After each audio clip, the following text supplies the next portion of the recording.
जी सदाबार फनकारा मरूमा फौजिया सुमरे जे विछोड़े के 21 साल गुजरी विया।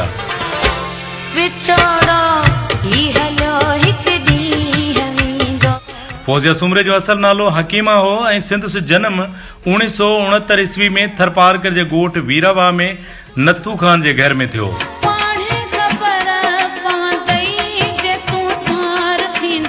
वालिद टंडो मोहम्मद खान जी फौजी शुगर मिल में मुलाजमत कंदो हो।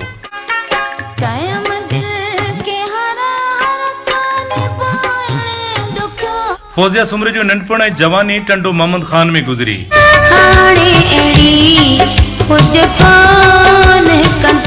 फौजिया सुमरो 16 खां 17 साल जी उम्र में ॻाइण जी शुरुआत कई।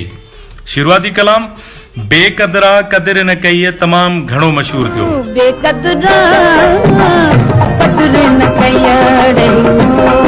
मौसीकी जे हवाले सां उस्ताद गुलाम हुसैन कलेरी, उस्ताद नियाज हुसैन ऐं उस्ताद मजीद खान खां सिख्या वरती। लोक मौसीकी सिंध मक़बूलियत जो सबब बणी। फौजिया सुमरो जा सभी एल्बम मार्केट में आया। फौजिया सिंधी, मारवाड़ी, उर्दू, गुजराती समेत केतिरनि ॿोलियुनि में गीत गाया।